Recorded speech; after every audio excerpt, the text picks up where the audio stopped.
후지산이 곧 터져도 이상하지 않을 정도로 그 이번에 터지면은 도쿄돔 350개 채울 정도에 제가 부러질 거라는 거예요. 그래가지고 그 얘기를 많이 합니다. 수도 이전에 대한 얘기를 많이 해요. 정치가들이 그렇게 얘기하는데도 불구하고 자민당 정치가들은 대부분 집이 도쿄잖아요. 신사임당 시청자 여러분 안녕하십니까. 지난번에는 제가 병원에서 나오자마자 여기서 했었는데 벌써 이제 한 달 지났네요. 아직도 목이 조금 좋지 않습니다만 오늘도 재미있게 한번 또 얘기 나눠보겠습니다. 최근 일본의 대재앙을 예견한 만화가 화제라고 하는데요. 어떤 만화이고 어떤 내용을 담고 있나요? 사실 최근에 일본에서 이제 지진에 대한 얘기가 많이 나오잖아요. 일본에 관해서 요즘 뭐 지진만 나오나 뭐 홋카이도는 눈이 엄청 왔잖아요. 하여튼 자연재해가 굉장히 많아요. 산불도 엄청나게 크게 났죠. 이런 것들이 최근 일본에 많이 일어나는데 그중에서도 압권이 지금 이거예요. 지진 문제. 여기에서 말하는 이 사람의 그 만화는 그죠? 다츠키로가 2011년도 동일본 대지진을 예언했던 사람이잖아요. 그 만화에서. 그러니까 이게 이 사람을 가볍게 볼 수 없는 거예요. 근데 이 사람이 최근에 제작한 만화에 7월 5일 날 일본에 큰 지진이 온다는 거 아니에요. 근데 그 일본의 큰 지진이라는 거는 지금 후지산하고 난카이 트래프트 이 두 개란 말이에요. 근데 난카이 트래프트하고 이게 쭉 이어져 가지고 이 끝부분에 보면 후지산하고 이어져 있어요. 근데 과거에는 여기 이제 난카이 트래프트가 예를 들어서 도쿄 거의 그쪽에서부터 시작해서 저 오사카 그 끄트머리까지 그게 난카이 트래프트라 그러면 여기에서 지진이 일어난다는 거 아니에요. 9.0이 넘어가는 지진이 난다는 거예요. 동일본 대지진보다도 동그라미 하나는 더 파워가 있을 거라는 겁니다. 엄청나죠. 이게 있고 거기에 엄청난 그런 지진이 왔을 경우에 국까지 왔을 경우에 이 진동이 분명히 후지산에서 연동이 될 거란 말이에요. 그 후지산도 지금 사실은 후지산이 먼저 터지냐 난카이 트래프트가 먼저 터지냐 어느 쪽이 먼저 터져도 전혀 이상하지 않다고 하는 게 일본의 지진 전문가들 대부분이 하는 얘기잖아요. 그런데 이제 거기에다가 만화가가 7월 5일이라고 딱 꼭 집어서 이제 얘기를 했단 말이에요. 야, 이게 이제 소위 말해서 예언가들도 날짜를 콕 집어서 얘기하는 거는 상당히 부담스럽잖아요. 대충 그 지점 어느 지점에 그럴 거다 하고 얘기는 하는데 이 사람은 이제 왜 그러냐니까 자꾸 꿈을 꾼다는 거야. 예지몽을. 그러면서 하는 얘기가 하늘에서 내다보면은 그 구글 지도를 내다보는 같이 그렇게 보인다는 거예요. 그럼 거기에서 지상에서 일어나는 일들이 꿈에 다 보인다는 거잖아. 그걸 만화로 다 그려놨어요. 그 꿈이 100% 미래를 그대로 투사하는 건지 그거는 알 수 없잖아요. 그런데 어쨌든 이 사람의 얘기가 허투루게 못 넘기는 일은 한번 보세요. 영상이 인터넷에 가서 보면요. 우리 지상파 영상들도 이거 많이 다뤘습니다. 7월 5일 날 아예 꼭 집어서 7월 5일이라고. 그러니까 이거는 전례가 있으니까. 동일본 대지진은 정확히 예언했단 말이에요. 그러니까 그런 부분에 대해서 이제 이게 굉장히 화제가 되고 있고 일본에서도 아마 그냥 가볍게 넘기지 못하는 얘기겠죠. 일본 사람들에게 지진은 어떤 느낌인가요? 그게 이제 이런 것이 있어요. 일본 사람들은 지진이 많고 자연재해가 많다 보니까 죽음에 대해서 우리하고 많이 달라요. 죽음을 바라보는 시각이. 그래서 보면은 살고 죽는 거에 대해서 우리보다는 좀 초연한 것 같아요. 그러니까 죽은 경우에 우리는 어떤 사람이 죽으면 옆에서 엄청 감정을 드러내면서 울고 그걸 어떻게 보면은 애도하는 거기도 하지만 감정을 많이 드러내잖아요. 근데 일본 사람들은 거의 감정을 안 드러내요. 죽음 앞에서도. 죽음을 바라보는 시각이 한국인들하고 좀 다른 것 같아요. 그게 아마 워낙 자연재해 같은 걸로 인해서 언제 어떤 일이 벌어질지 모르고 그런 일들이 잦다 보니까 아마 그게 DNA에 그렇게 내재된 게 아닌가 그런 생각이 들어요. 일본은 지진을 어떻게 대비하고 있나요? 확실히 다른 게 이제 건물을 지을 때 내진 설계를 이제 많이 하죠. 지금은 고층 빌딩도 많이 올라간단 말이에요. 그 고층 빌딩 올라간 보면 밑에 건물 그 큰 밑에 이런 그 엄청난 뭐 이런 게 볼링 같은 것도 있어가지고 요것만 움직이는 거예요. 건물은 그대로 있고 이게 이제 요즘 공법이라. 그래서 높은 빌딩도 올릴 수 있고 그거는 이제 과학적으로 충분히 가능하니까. 그런데 이제 과거에 지은 집들은 그게 아니잖아요. 과거에 지은 집들은 내진 설계해서 지은 것들이 아니기 때문에 뭐 한번 뒤집어지면 뭐 그냥 다 그냥 건물들 그냥 쓰러지는 거 아니에요? 그러면 지금 내가 그 얘기를 자주 했었는데 일본은 자연재해가 있고 나면은 뭐 태풍이든 지진이든 있고 나면은 집이 다 파괴되고 한 사람도 어디 가겠어요? 피난처로 가야 될 거 아니에요? 그럼 강당 같은 데 갔을 때 이게 과연 일본이 정부가 제대로 케어가 되느냐 이가 지금은 거의 안 되고 있다는 얘기를 내가 자주 하잖아요. 가보면은 뭐 우리 같은 경우는 텐트 하나씩 탁탁탁 주어져요. 피난 가족에게. 피난 가족 해봐야 요즘 뭐 소가족이니까 많아야 4명일 테고. 그럼 텐트 하나, 튼실한 거 하나 정도 제공하면은 충분하거든요. 그 강남 같은 데 큰 데다. 그럼 막 텐트가 뭐 한 몇백 개 이렇게 해놓으면은 그 몇백 명은 충분히 수용이 가능하잖아. 그럼 거기에서 프라이버시도 충분히 가능하고 체온도 충분히 보존 가능하고 여러 가지가 어느 정도 커버가 된단 말이에요. 샤워 시설 같은 것도 화장실 같은 거 금방 또 자작하게 갖다 설치한다고요. 일본은 그게 안 돼요. 왜 안 되냐? 자연재해가 너무 많다 보니까 자연재해에 대해서 돈이 쌓인 게 없는 거예요. 돈이 없는 거죠. 그러니까 옛날에 일본은 자연재해 하면은 어쨌든 세계에서 뒤지지 않는 그런 잘 갖추어진 일본이라고 그렇게 했는데 지금은 그게 안 된다 이런 얘기죠. 일본이 새 건물을 짓지 않는 것이 지진과 연관이 있나요? 그렇죠. 옛날 건물들은 아파트 같은 개념이거든요. 단독주택도 많고 단독주택이 제일 많다 보면 옛날 도쿄타워 이런 게 있는 거 거기에서 내다보면은 고층 빌딩도 많고 굉장히 도일 같은 마츠노 같은 게 많이 보이는데 새로 도쿄타워보다 더 크게 길쭉하게 올라간 전망대가 있어요. 아주 높은 그 전망대에 가보면은 내려다보면은 그 넓은 땅이 전부 단독주택밖에 안 보여요. 정말 볼 거 하나도 없어요 진짜. 이쪽 쫙 물론 이쪽으로 보면은 좀 고층 빌딩도 있고 좀 있는데 그거 보면은 정말 실망스러워요. 볼 게 없어. 단독주택이에요 이쪽에. 그냥 단독주택이라는 게 보통 2층 내지 3층. 그 뭐 보면 일본은 3층이라 해도 위에 다락방 같이 그렇게 했잖아요. 그 1층이 좀 좋고 3층은 다락방 같이. 요런 단독주택들이 다다다다닥. 거기에는 어떤 현상이 있냐. 그거 전부 다다미 방이에요. 대부분 다. 그 목조 건물이란 말이에요. 그러니까 그 목조 건물에 다다미 방이니까 여름에는 시원할지 몰라도 겨울에 추울 때는 보온이 전혀 안 되니까 그런 문제. 그다음에 그 지진이 일어나면은 뭐 목조 건물이니까 뭐 그냥 쉽게 그냥 찌그러지고 부서지죠. 만약 난카이 대지진이 일어나면 예상되는 피해 규모가 어떻게 되나요? 피해 규모는 뭐 어마어마합니다. 일단 인원이 한 32만 명이라고 그래요. 희생자가, 사망자가 한 32만 명 정도 될 거라고 보고 경제적인 손실은 한 300조, 어마어마하죠. 근데 이제 거기에 동일본 대지진 때도 보면은 그 해안을 막 다 쓸어버리고 원자력 발전소도 그냥 폭파돼버리고 쓰나미가 오면서 그리고 그 마을 전체가 완전히 집들이 그냥 막 다 찌그러지면서 그냥 자동차 다 떠내려가고 배 막 다 떠내려가고 근데 그게 지금 그 난카이 트레프트 쪽은 사람들이 많이 사는 지역이잖아요. 거기가 저지대란 말이에요. 일본에서. 일본 지도가 이렇게 있으면은 저 위쪽 홋카이도나 이쪽 우리 동해 쪽에는 고산지대예요. 대부분 다. 3,000m 막 되는 기타 알프스라고 그러고 미남이 알프스라고 그러고 그러니까 거기에 이렇게 내려오는데 다 경사들이라 보니까 사람 살만한 데는 도쿄 그쪽에 태평양 쪽으로 연안 쪽으로 조금 평지들이 많죠. 그래서 이쪽도 마찬가지예요. 난카이 트레프트 이쪽도 보면은 태평양 쪽에 그쪽에 저지대하고 사람들이 살만한 평지들이 많지. 동해 쪽으로 가면 여전히 그 산이 좀 높단 말이야. 그러니까 이제 여기가 난카이 트레프트에서 여기 사고 나버리면은 일본인들이 그래도 삶의 터전이 제일 사람들이 많이 사는 지역이라고 그게. 그러니까 그런 부분들이 상당히 이제 우려스러운 거죠. 그래서 사실은 거기에서 돈 꽤나 있고 좀 살만한 사람들은 많이들 떠날 거예요. 다른 지역으로. 뭐 홋카이도로 이사를 간다는 사람들도 좀 있는 것 같고 아마 부산으로 오는 사람들도 꽤 있을 거예요. 부동산 같은 것들이. 일본 사람들이 많이 산다는 얘기를 들었거든요. 그리고 아예 뭐 캐나다는 이민도 갈 수 있고. 하여튼 그렇게 해서 거기에 있다가는 언제 어떻게 될지 알 수가 없잖아요. 그런 이제 우려들이 있겠죠. 그렇지만 뭐 돈 없고 터전 없고 그런 사람들은 어떻게 옮길 수 있나? 그럼 그대로 사는 거죠. 만약 후지산이 폭발한다면 우리나라에도 영향이 있을까요? 후지산이 이제 지금 엄청나게 기한이 지났다는 얘기가 많아요. 한 150년 가까이 주기가 됐다면 이게 많이 남은 게 아니라 곧 터져도 이상하지 않을 정도로 그럼 계속 이제 더 압력이 쌓일 거 아니에요. 시간 지날수록. 그 이번에 터지면은 참 상당히 대단할 거다. 제가 말이죠.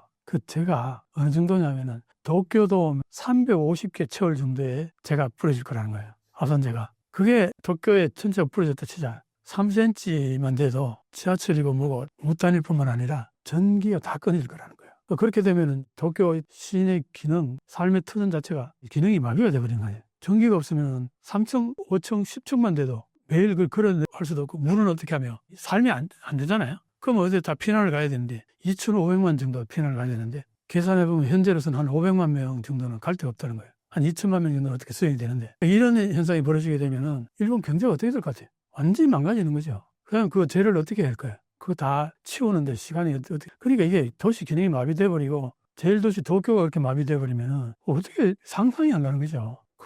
그래가지고 그 얘기를 많이 합니다. 수도 이전에 대한 얘기를 많이 해요. 정치가들이 그렇게 얘기하는데도 불구하고 자민당 정치가들은 대부분 집이 도쿄잖아요. 절대 안 옮기려고 그래요. 그래서 이제 그게 수도권이 그렇게 마비가 되면은 일본은 역사 속에서 아마 가장 암울한 시기를 맞이하지 않을까. 뭐 그렇게 다들 보는데 이게 참 묘한 게 방법이 없잖아요. 온다 그러는데 오는 건 확실하다 그러는데 언제 올지 모르고. 그러니까 참 이런 얘기하는 우리도 뜬구름 잡는 것 같기도 하잖아요. 그런데 사실은 7월 5일이라는 날짜가 바뀌면서 곳곳에서 특집이라든가 뭐 이런 영상들이 굉장히 많이 쏟아지잖아요. 그럼 이게 그냥 해프닝으로 끝날 얘기는 아닌 것 같고 그러니까 참 뭐라고 언급하기도 참 그래요. 일본의 정치인들은 재난 대비를 어떻게 하고 있나요? 대비를 어떻게 할 수 있었냐? 한번 생각해봐요. 후지산이 터져가지고 제가 3cm에서 10cm 쌓인데 그 어떻게 청소가 되겠냐고. 너무나 엄청나가지고 대비가 어떻게 되냐요. 그래서 대비가 가장 그래도 현실적인 게 미리 이전하는 것도 하나의 방법일 거 아니에요. 근데 그걸 안 한다는 거예요. 정치가들이. 대부분의 실권자들, 권력자들이 기반이 다 도쿄이기 때문에 안 움직이려고 한다는 거예요. 그리고 그 사람들이 지금 나이가 얼마인지 알아요? 대부분 60대 혹은 70대, 80대일 거야. 이 사람들이 내가 지금 삶이 얼마나 산다고 수도 옮겨가지고 뭐 영광 보겠다고 그럴 생각이 있을 거 아니에요. 안 움직이는 거다. 내가 보면은 일본에서는 지금 일본이 초고령사회라고 얘기 많이 하는데 초고령사회가 단순히 거기에 뭐 어떤 복지 문제라든가 노동력 문제라든가 이런 문제가 아니고 이 젊은 세대들을 완전히 내팽개쳐 놓고 노인 세대 자기들 누릴 거 다 누리고 옛날에 그 엄청나게 경제 포항일 때 그거 다 누렸죠. 그 다음에 이제 은퇴할 때쯤 돼가지고는 그 소위 말해서 국민연금이라든가 이런 거 챙길 거 다 챙기고 그리고 남겨놓은 게 뭐냐 265% 국가 부채를 남겨놨어요. 그럼 젊은 사람들 어떻게 하라는 거야? 거기에 대해서 꿈쩍도 안 해요. 그게 내가 볼 때 일본 사회는 미래를 생각하는 사회가 아닌 거죠. 과거에서 머물러 있고 과거에서 뭐 끝나는 거 아닌가. 그래서 요즘 젊은 사람들 해외 탈출 많이 한다고 그러대. 일본의 젊은 층 사이에 일본 사회에 대한 회의감이 크다고 하는데 정말 그런가요? 사회학자들 통계치를 내보잖아요. 젊은 사람들이 엄청 무기력해요. 그 어떤 의욕 같은 것도 없고 회사 같은 취직했잖아요. 회사 발전을 위해서 뭔가 애쓰고 노력하는 그런 열의 같은 거 전 세계에서 거의 꼴찌예요. 선진국에서 말할 것도 없고 거의 뭐 한 10, 20%대밖에 안 돼요. 다른 나라 같은 경우는 40%, 50% 베트남이라든가 이런 발전도상국 같은 데는 7, 80%예요. 그 회사에 대한 열이라든가 내가 발전을 위해서 노력하겠다. 그런 수치로 나타난단 말이에요. 일본은 거의 10%대 20%대요. 아예 회사에 대한 의욕이라든가 그런 게 없어요. 왜? 임금을 너무 적게 주니까. 그거 올려주지도 않고 뭐 그러니까 그 노력하는 만큼 돌아오는 게 없으니 뭐 의욕이 없는 거죠. 근데 내가 그런 얘기를 자주 하잖아요. 일본에서는 실업률이 낮다. 일본이 늘 그걸 한국하고 비교할 때 과장을 하잖아요. 우리는 실업률 낮은데 일본은 실업률이 높아가지고 한국 젊은이들이 일본에 취직하러 온다. 일본이 좋으니까 오는 거 아니야, 한국보다. 그거는 수치에서 착각을 일으키는 거예요. 예를 들면 이런 거죠.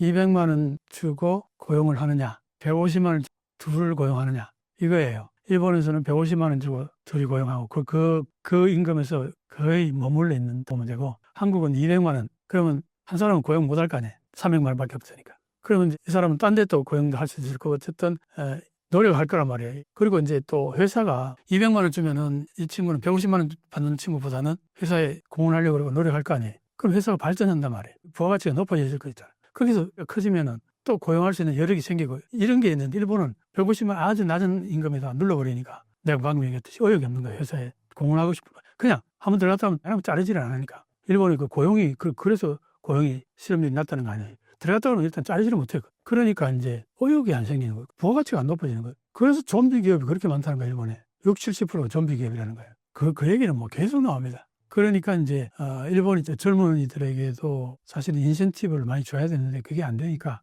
해외로 나가면은 2배, 3배 기본 봉급이 그렇고 호주 같은 데만 가도 뭐 4배씩 나올 수도 있고. 그러니까 일본에서 그렇게 낮은 임금 받고 미래도 보장이 안 되잖아요. 한번 보면 최근에 쌀값이 70%, 80% 올랐다 그러죠. 그 다음에 애나 올라가지고 뭐 봉급이 그냥 20, 30% 까진 거나 마찬가지고 물가는 더 오르고 실질 임금은 떨어지고 그 다음에 공공요금은 전부 다 뛰었어요. 전부 민영화돼 있어가지고.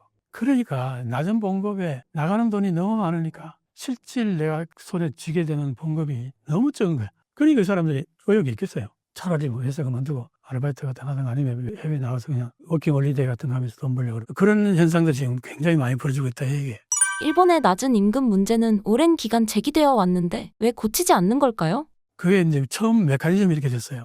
버블이 바꿔지게 되면서 회사들이 막 도산도 하고 했을 거 아니에요? 그때 많이 회사에서 잘려나갔을 거 아니에요? 그때 지옥이었던 거죠. 왜냐하면 일본에서는 평생 직장이었잖아. 평생 직장이고 연공서열이고 이런 생활을 해오던 사람들이 회사가 찌부러지거나 해서 방출돼버리면 이 사람 갈 데가 없는 거예요. 미국은 그게 아니잖아요. 여기 잘리면 저쪽에서 막 온갖 그게 너무 활성화돼 있잖아. 오히려 여기 있다가 다른 데 가면서 돈 더 많이 받고 가는 경우도 많고. 근데 일본은 그게 아니잖아요. 하나의 단체가 연공서열이고 그 다음에 평생 직장이란 말이에요. 평생 직장은 톱니바퀴처럼 굴러간다고요. 처음에 들어가면 아무리 능력이 있어도 봉급은 적고 시간이 지나야 세월이 지나야 과장, 계장 이렇게 직급이 올라가야 그때부터 봉급이 올라가는 시스템이잖아요. 그럼 여기서 잘렸던 사람은 어디로 들어가냐 이거야. 중간 계급 어디로 끼어 들어가냐 이거야. 그런 게 잘 활성화 안 돼 있는 거예요, 일본 사회가. 그러다 보니까 그렇게 지옥이 옆에서 보인 거 아니에요. 그러다 보니까 회사에 남아있는 사람들은 자르지만 말아달라. 봉급은 안 올려줘도 좋으니까. 이게 은연중에 노사관계가 그렇게 형성이 돼버린 거예요. 그러니까 경영자 측 입장에서는 절대 봉급을 안 올려줘요. 한번 올렸다 내리기는 너무 힘드니까. 그러니까 딱 그 직급이 올라갈 때 그때만 올려주는 거예요. 그러니까 젊은 사람이 아무리 능력이 있어도 자기가 그걸 뭔가 성과를 올려도 아무 돌아오는 게 없어요. 하겠어요? 안 하죠. 사회 전체가 그렇게 되보니까 그 활력이 떨어진 거죠. 어떤 일이라도 인센티브가 있어야 돼요. 자본주의에서는. 능력만큼 그게 돌아오는 게 있어야 더 하려고 그러고 더 노력하려고 그러고. 근데 그게 전혀 없다는 거예요. 그리고 또 하나 놀라운 거는 일본에서는 그 회사 직원들에 대한 교육을 전혀 안 시켜요. 거기에다 돈을 투자 안 해요. 참 그게 보면 그래서 일본의 경영 자체가 거의 후퇴하게 되는 큰 요인이라 그러게. 왜 안 시키냐. 그게 다 인건비를 삭감하는 게 코스트를 줄이는 걸로 생각하는 거예요. 회사 입장에서 코스트를 줄여야 이익이 많이 남는 거예요. 그 코스트 줄이는 데서 인사 문제, 여기에 코스트를 가장 많이 줄이려고 한다는 거예요. 사실은 여기에다 투자를 많이 해서 기술도 업그레이드해서 부가가치를 높이는 이런 작업들을 해야 되는데 그런 걸 안 했다는 거예요. 그게 이제 소위 말해서 버블이 꺼지면서 일본 경제가 악화되는 그 과정 속에서 그런 어떤 행태가 나타나기 시작했다는 거죠. 그래서 좋은 경영인은 회사를 잘 현상 유지화해서 자기 직원들을 자르지 않는 거, 이것만 해도 잘하는 경영이다 하는 인상을 줬다는 거예요. 그 당시에. 왜? 법을 꺼지고 난 다음에 너무나 그 지옥이었기 때문에. 그러니까 그게 계속 이어지면서 이게 20, 30년이 와버린 거예요. 그러니까 일본의 젊은 사람들의 능력이 아무리 있어도 그걸 그대로 반영해주고 인센티브를 주고 하는 그런 게 없다 보니까 진짜 능력 있는 젊은이들은 해외 기업들을 다 반영인 거예요. 디지털 사회는 한 사람의 천재가 20, 30만 명 모이 살린다고 그 회사를 안 하고 그냥 바로 이렇게 시작할 수도 있잖아요. 이게 일본엔 없어요. 이런 게. 왜? 연공서열 거기에 그런 인재가 가겠냐고. 안 그래요? 그리고 그런 인재가 그 회사 내에서 그런 능력을 발휘할 수 있는 기회를 안 줘요. 쓸데없는 소리 하지 말고 시키는 일이나 해. 딱 그거예요. 그리고 젊은 놈이 개인이 뭐 안다고 깝죽거리면 되게 싫어해요. 그 소위 말 꼰대들이. 그래서 그 얘기 진짜 많이 나오는데 연공서열이다 보니까 나이가 들면서 봉급이 올라가잖아. 엄청난 봉급 받으면서 일하는 오지상들이 그렇게 많다는 거. 아저씨들이. 그게 일본 기업의 문제라고 학자들이 그런 분석들을 많이 해놨어요. 일 안 하는 오지상들 봉급은 엄청 받아가고 그런 사람들이 젊은이들의 그 아이디어 같은 것들을 사주겠네. 왜? 괜히 팀에는 보기 싫은 거야. 자기는 능력 없는데 자기보다 능력이 있어서 이러고 그러면은 자기 불안할 거 아니야. 이게 일본의 지금 현재 시스템이 말이 돼요? 여기서 무슨 발전이 있겠어요? 그래서 일본에서도 이제 그런 변화를 꾀하는 회사들도 꽤 많이 나와요. 연공서열 이게 문제가 있다. 그런 글들이 계속 나오고 있어요. 근데 그게 또 긍정적인 요인들이 있으니까 봐라. 고용이라든가 고용 안정이라든가 이런 긍정적인 요인이 있다는 것 때문에 일본은 그래서 일본 사회는 사회주의 국가라는 인상이 굉장히 강하다고 그랬잖아요. 이게 참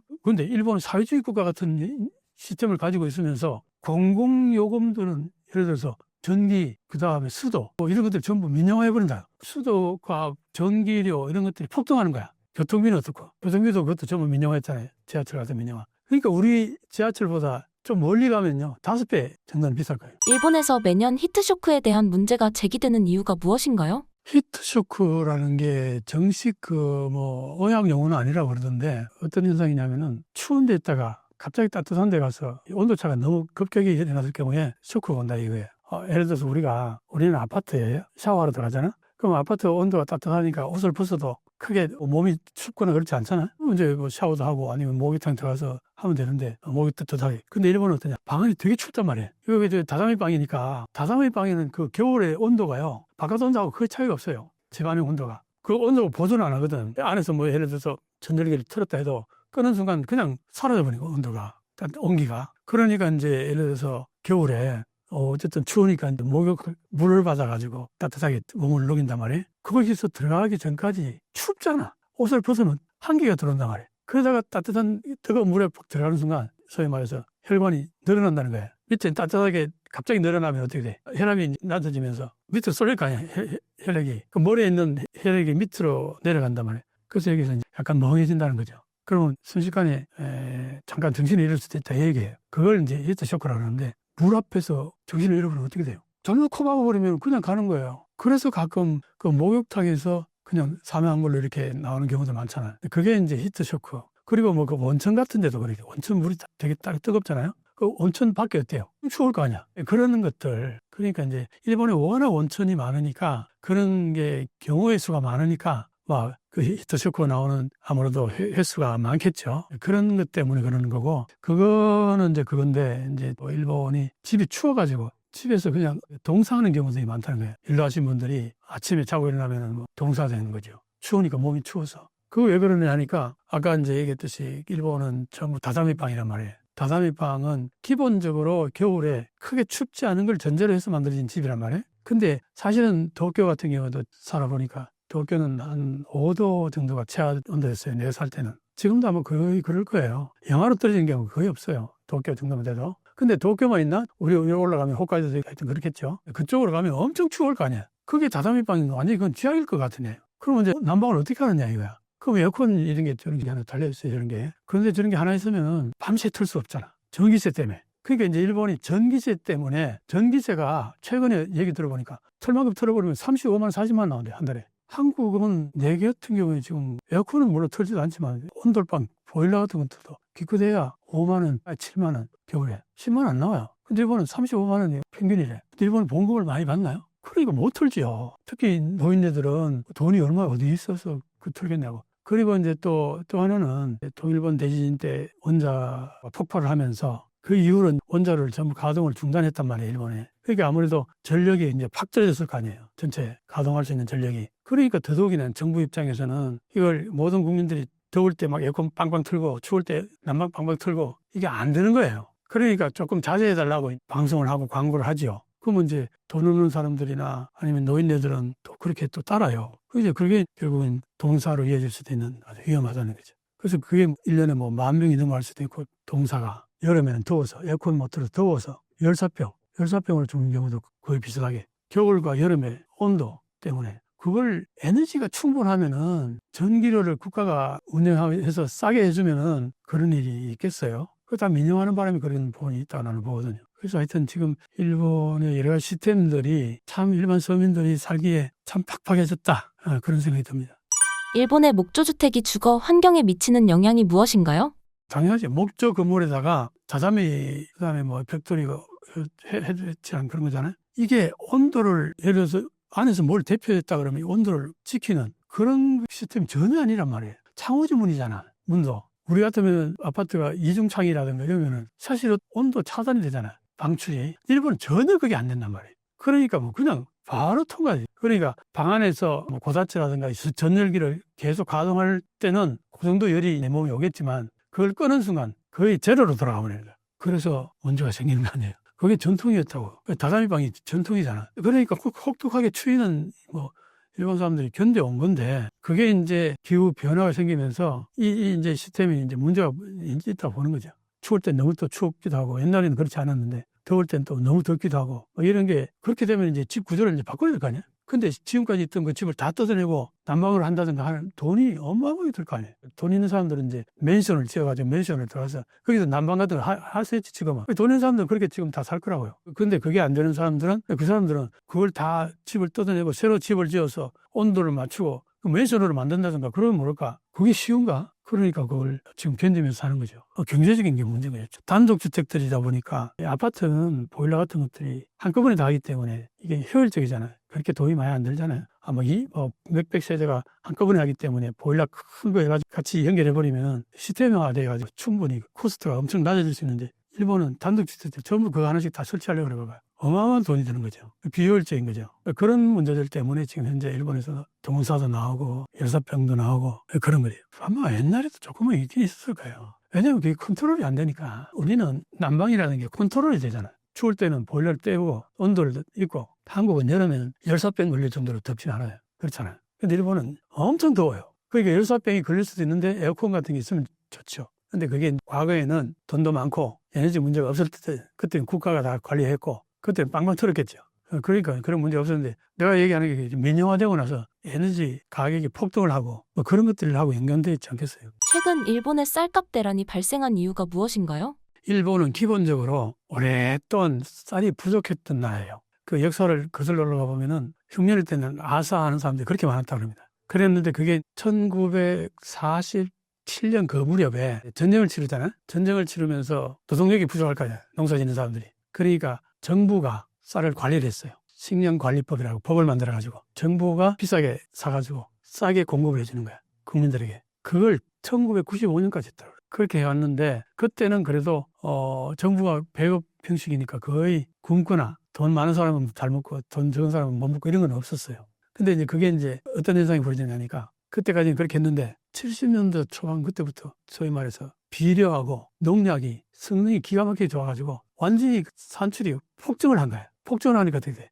쌀값이 폭락할 거 아니에요. 쌀값이 폭락을 하니까 정부가 이걸 비싼 가격에 사서 싼 가격에 국민들에게 배급했다고 그랬잖아요. 그러니까 70년대, 80년대, 90년대 중반까지 한 20몇 년을 그렇게 하다 보니까 정부 빚이 엄청나게 늘어나겠죠. 그게 안 되겠다 해가지고 경지 축소를 해요. 쌀 농사 짓는 땅을 바꾸는 거야. 뭐 밀을 재배한다거나 사료용으로 뭘 하든 쌀 농사를 자꾸 줄여나가는 거야. 농지 축소 정책을 편 거예요. 그럴 수밖에 없잖아요. 정부 입장에서 보면 풍작이 돼가지고 쌀은 엄청나게 많은데 이걸 놔두면 폭락하잖아. 그럼 농민들 죽으라는 거잖아. 그러니까 이게 안 되니까 정부가 비싼 가격에 사가지고 싼 가격에 국민들에게 배급을 주는 식으로 그렇게 됐단 말이에요. 그게 1995년까지라는 거예요. 식량관리법이라는 게 1995년 폐기됐다는 거예요. 그때까지 그렇게 하다 보니까 빚이 너무 늘어나니까 안 되겠다 해가지고 경지를 축소하면서 계속 쌀 생산량이 줄어들기 시작한 거예요. 그래가지고 어디까지 왔냐니까 이제 먹는 양만큼만 생산할 정도까지 온 거예요. 그게 작년하고 원래 이런 맥락이라는 거예요. 소비하던 양만큼 이제 생산하는 정도로 그게 이제 그 관리들이 그 관리를 기가 막히게 그동안 해온 거예요. 어느 정도 생산량이 어느 정도고 그 수치를 잘 통계를 내가지고 국민들이 어느 정도 먹고 이걸 바란스를 잘 맞춰왔는데 이게 이제 틀어지기 시작한 거예요. 왜 틀어지기 시작하냐니까 가장 컸던 부분이 인플레이션 때문에 그럴 수도 있다는 거예요. 최근 물가가 올라갔잖아요. 한 30년 가까이 물가가 거의 고정돼 있다가 최근에 엔저되면서 물가가 올라가잖아요. 4%까지 올라갔다고. 야, 이걸 보고서 쌀값이 오를 가능성이 있다 이렇게 봤다는 거예요. 이제 여기서 사재기가 생기시죠. 그게 이게 바란스가 깨졌다는 거죠. 그 인플레이션의 개념이 들어오면서 쌀값이 오를 수도 있겠다. 그게 큰 어떤 사단을 일으킨 게 아닌가. 뭐 그렇게 일단 얘기를 하고 또 하나는 뭐냐니까 쌀값이 올라가면 누가 좋으냐? 농가가 좋아요. 농협이 좋아요. 그런데 농가하고 농협은 자민당 철밥것이야. 표밭이에요. 이 자민당 입장에서는 농가가 좋아하고 농협이 좋아하니까 굳이 거기에다 손을 안 대려고 한 거예요.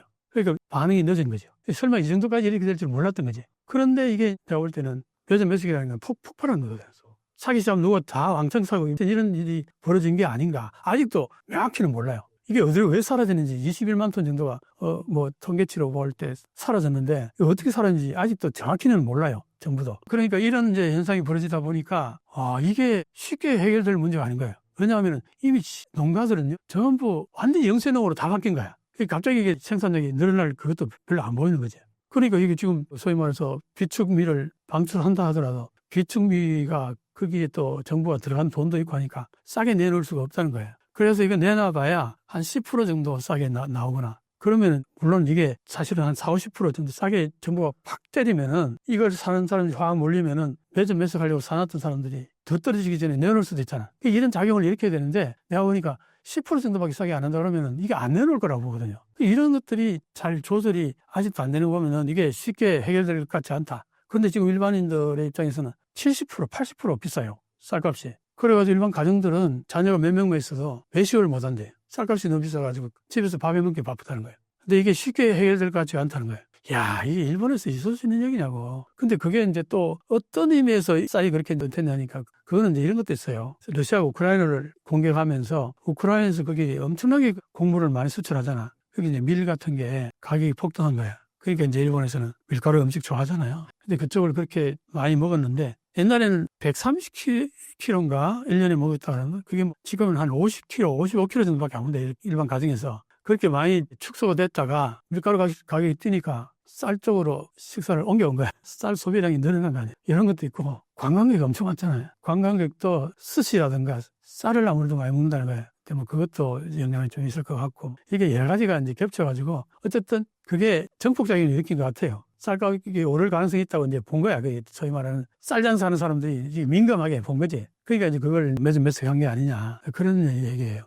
쌀값 폭등에 대한 일본인들의 반응은 어떠한가요? 생활이 힘들어진 거잖아요. 아니 주식이 그래도 쌀이잖아요. 대체로 밀가루 값도 싸지 않는데 쌀을 먹어야 되는데 이게 70% 80% 올라버리면 엔겔 개수가 높아지는 거죠. 가난해지다는 거죠. 엔겔 개수 높다는 거는 내가 쓸 수 있는 돈에서 먹는 게 차지하는 비율이 엄청 높다는 거 아니에요. 그거는 가난한 사람들의 수치잖아요. 그러니까 이제 이게 계속 가면은 일본 자민당이 참여연 선거 때 제대로 또 한번 당할 수도 있어요. 근데 또 이런 게 있습니다. 지금 이시바 총리가 지방창생청인가 거기에 장관을 했었어요. 지방창생이라는 것만 지방의 경제를 살리는 거다. 지방 경제 살리는 뭐냐? 농사예요.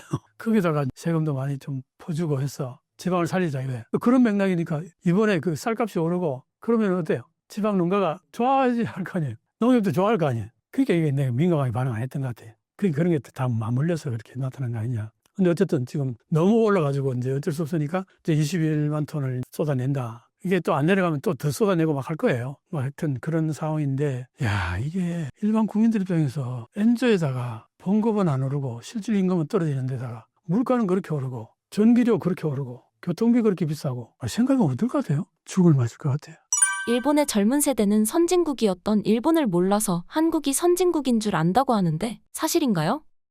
충분히 그럴 가능성이 있죠. 일본이나 한국이나 세대 차이가 너무 난다는 거예요. 세대 차이가 너무 난다는 얘기는 뭐냐? 너무 빠른 속도로 변해가 있었다는 거예요. 일본은 너무 잘 나가다가 한꺼번에 그냥 버블이 팍 꺼지면서 그냥 직격탄을 맞아가지고 그냥 앞으로 다들 달리고 있는데 본인만 그냥 제자리 걸음한 거예요. 그러니까 이건 뒤로 그냥 후퇴하는 거와 똑같은 거고 한국은 너무 빨리 발전한 거예요. 그러니까 옛날에 못 살 때 장노년층하고 지금 중년층이야 젊은 층들은 한국을 바라보는 시각이 많이 달라요. 그 일본을 바라보는 시각도 많이 다르고 일본 역시 마찬가지인 거지. 일본도 장노년층은 옛날에 잘 나갈 때 일본이 저편에서 넘버원 뭐 항상 그러면서 살아왔던 사람들이야. 지금도 돈은 그 사람들이 많이 가지고 있어요. 그런데 버블 꺼지고 난 다음에 태어난 사람들 그게 90년대니까 30대 40대 이 사람들은 좋았던 적이 없는 거야. 일본에 맨날 디플레이션이고 뭐 경기가 안 좋다고 그러고 늘 그런 소리만 들어오면서 살아온 사람들이. 그리고 본 것도 많은 것도 아니고. 그런데 한국을 보니까 한국은 지금 젊은 세대들은 우리 옛날에 장롱친 삶하고는 질적으로 다르잖아요. 진짜 너무나 달라요. 내가 살아온 세대하고 지금 젊은 세대 태어날 때부터 사는 삶하고는 하늘과 땅 차이예요. 그러니까 일본의 젊은 사람들이 볼 때 SNS를 통해서 많이 보잖아요. 한국에 와서 보기도 하고. 그러니까 이 사람은 한국이 실적을 어느 정도 안단 말이에요. K-팝이라든가 K-드라마라든가 K-푸드, 뭐 K-뷰티 이런 것들 보면은 다 일본보다 못지않고 좋은 것도 더 많은 것 같고. 그러니까 당연히 뭐 한국 사람들 보니까 세련돼 보이고 키도 크고 쭉쭉방방 못하는 게 하나도 없거든. 그러니까 한국이 선진국으로 보이는 거야. 일본보다. 사람이 여유가 있으면은 내가 상대방보다 좀 위다든가 내가 좀 저 친구 좀 포용해 줘야겠다 이런 마음이 들면은 여유가 생기는 거죠. 한국의 지금 20, 30대 세대는 일본한테 꿀리는 게 없고 일본의 자존심 상하고 이런 게 별로 없어요. 그러니까 당연히 그런 생각이 들어요. 근데 우리 장노년층은 그게 아니죠. 온갖 그 갑질 당하고 옛날에는 너무나 큰 차이로 일본하고 열등감 뭐 그런 것들이 너무 많았죠. 그러다 보니까 스포츠 경기가 있으면 죽었다 깨어나도 이겨야겠다. 뭐 가위바위보도 져서는 안 된다. 이런 얘기가 그게 열등감에 활려온 거죠. 사실은. 옛날에 너무 차이가 나니까. 그랬는데 그게 장노년층 여전히 남아있어요. 그게 너무나 뿌리 밖에 오래 뭐 그런 생활을 하다 보니까. 그런데 젊은 세대들은 보니까 뭐 일본 뭐 볼 게 뭐가 있어. 우리보다 뭐 잘하는 것도 별로 없는데 기준연단 자체가 아예 성립이 안 돼요. 장노년층은 그게 아니거든. 옛날에 뭐 역사적으로 그런 것들 전부 다 배우잖아요. 맨날 당했던 기억들밖에 없고 앞에 뭐 가면 작아지고 뭐 그랬죠. 내가 한일역전 이렇게 영상을 많이 만들어 가는 이유가 그 콤플렉스에서 벗어나라고 내가 그 메시지를 전하는 거예요. 우리 장노년층 우리 분들도 지금 현재 한일 관계는 옛날에 그런 한일 관계 아닙니다. 지금 한국이 뭐로 보나 일본한테 크게 뒤처지는 것도 없고 좋은 부분 더 앞으로 발전해서 더 잘 나가는 부분이 훨씬 더 많으니까 옛날에 그 기죽어 살던 그 마인드에서 탈출하시라, 깨펴시라 뭐 그런 맥락에서 내가 하는 부분도 굉장히 많죠. 실제로 그게 사실이니까. 그리고 방금 얘기했듯이 20대, 30대, 뭐 10대들은 일본에 대한 열등감 같은 거 아예 없죠. 열등감 하지 않으니까. 그러니까 그런 부분들이 세대 차가 너무나 극렬하게 나는 거예요. 그래서 세월이 가면 갈수록 한일 관계는 이렇게 했다가 이렇게 가면서 이렇게 간다는 거예요. 그래서 내가 늘 얘기하는 게 일본 사회는 수직 사회잖아요. 한국은 수평 사회에 가깝다. 일본은 자기들이 잘났을 때는 못난 사람을 그냥 이지매를 해요. 근데 그동안 우리 많이 당했잖아. 근데 한국이 이제 더 잘 살게 되면 일본은 한국한테 이지매를 못할 거라 이 얘기예요. 이 사람들은 기본적으로 자기들보다 잘난 사람한테 이지매 온 거예요. 바로 납작 엎드립니다. 그러니까 이제 그런 부분들 때문에 지금 젊은 사람들 보면은 일본 젊은 사람들이 그냥 나타나잖아요. 한국 앞에 오면은 함부로 그걸 손타쿠, 알아서 긴다는 얘기 되죠. 일본말을 손타쿠라는 용어가 있는데 아마 앞으로 이제 10년 후, 20년 후에는 일본의 젊은이들이 한국한테 잘할 겁니다. 그럼 한국은 옛날 일본이 하듯이 그렇게 우리는 갑질하고 그러지 않죠. 우리는 그런 갑질하는 민족이 아니잖아요. 갑질은 하는 놈들은 무조건 나쁜 놈들이라고 인식하잖아, 우리는. 그건 저래서는 안 된다고 인식하잖아. 일본에서는 그게 아니에요. 힘 있는 사람이 갑질하는 건 당연하다고 얘기한다. 희한한 세상이에요. 그게 수직사회라는 거예요. 그런데 우리는 그게 아니니까 그런 맥락에서 한일 역전이 벌어지게 되면은 상당히 여러 가지 함의가 많은 거죠. 내가 댓글 중에 자기가 50대인데 이바사는 덕분에 일본 앞에 당당해질 수 있었다. 너무 고맙다. 이런 글이 있었어요. 보니까 별거 아니네, 일본. 이제 일본 앞에 가도 당당해질 수 있겠다. 그런 맥락이었어요. 내가 딱 원하는 게 그거라고. 이게 팩트잖아. 그러니까 크상을 보고 앞에 기죽지 말아야 해. 우리가 장로님처럼 너무나 일본 앞에 기죽어 산 세월이 길어요. 그게 거의 어떻게 보면 DNA에 내재되는 것 같은. 그게 나는 너무 안타까운 거야. 지금 현재 한국이 그럴 나라가 전혀 아닌데 전 세계가 지금 한국의 좋은 점을 찬양하는 부분은 굉장히 많습니다. 그런데 지금 내가 그동안 일본에 대해서 얘기하는 거 그거 보고 있으면 얼마나 한심한 것들이 많아요. 그런데도 아직도 사실은 서구에서는 일본을 높게 평가하는 이유가 잘 몰라요. 내같이 빠삭하게 아는 사람은 더 몰라요. 한국에도 그렇잖아. 한국에서만 해도 내가 한일역전의 책을 2021년도 1월 달에 쓰고 그때부터 줄기차게 내 한일역전 얘기하니까 그나마 지금까지 이렇게 많은 얘기들이 통용되면서 이게 진짜 엄청난 파급 효과를 났다고 봐요. 인터넷 들어보면은 유튜버들이 한국, 일본보다 여러 가지를 앞서는 거 보는데 엄청난 영상들이 많잖아요. 그게 이제 자신있게 다들 얘기하는 거예요, 이제. 옛날에는 삐죽삐죽했어요. 왜? 무슨 일본, 우리가 무슨 일본, 어림없는 소리 이런 얘기들이 진짜 많았거든. 근데 나는 그거 하나도 귀 안 기울이고 내가 팩트를 정확히 파악하고 하는 얘기니까 너희들이 아무리 그래 봐라. 나는 할 소리 다 한다. 그렇게 지금까지 온 거죠. 근데 그게 이제 많이 인식이 되고 받아들여지고 사회가 이제 한일 관계가 이렇게까지 왔구나 하고 이제 사회 인식이 많이 바뀌고 있다. 뭐 그런 생각이 들어요. 구독자님들에게 한 말씀 부탁드립니다. 지금 현재 일본의 모습들을 얘기하면서 사실 최근에는 한국도 참 참담한 부분이 많습니다. 이게 지금 현재 한국의 단기적인 모습이에요. 이게 장기적으로 오래 간다고 는 생각지 않거든요. 내가 지금까지 얘기하는 건 큰 흐름을 얘기한 겁니다. 몇십 년 단위로. 일본은 몇십 년 단위로 계속 지체되어 있고 오히려 뒷걸음질 지체됐는데 한국은 어쨌든 조금씩 함부로 나아갔단 말이에요. 그래서 지금 역전이 일어나고 있는 거고 그러다가 한국은 한 번씩 덜컹덜컹 할 때가 있어요. 지금 덜컹 할 때는. 그렇다고 해서 여기서 멈추지 않습니다. 한국은. 또 바로 또 수정하고 또 재정비해가지고 또 앞으로 나아갑니다. 그런 측면에서 내가 볼 때는 지금 현재 한국의 모습이 엄청나게 지금 어렵고 하긴 하지만 그렇게 오래 가지 않는다. 옛날에 우리 IMF 왔을 때 나라 절단 나고 이제 곧 망하는 줄 알았지만 또 금방 또 일어섰잖아요. 그와 마찬가지로 지금도 우리는 제2의 도약을 분명히 할 거라고 확신하는 거죠. 그런 의미에서 보면 길게 놓고 봐서 내가 얘기하는 거지 지금 현재 한국이 뭐 일본보다 지금 뭐 당장 모든 면에서 다 좋다 그렇게 말씀드리는 건 아닙니다. 한국도 지금 아주 내용을 겪고 있고 여러 가지 그 문제점들이 노출되고 있는데 근데 한국은 그 노출되는 내용들을 잘 청소해 나가면서 앞으로 나아가고 있어요. 근데 일본은 그게 안 되고 있다는 얘기를 제가 계속하는 거고 그런 측면에서 한일 관계는 차이가 있고 앞으로 한일 역전은 계속 이어져 나갈 거다 그렇게 보는 겁니다.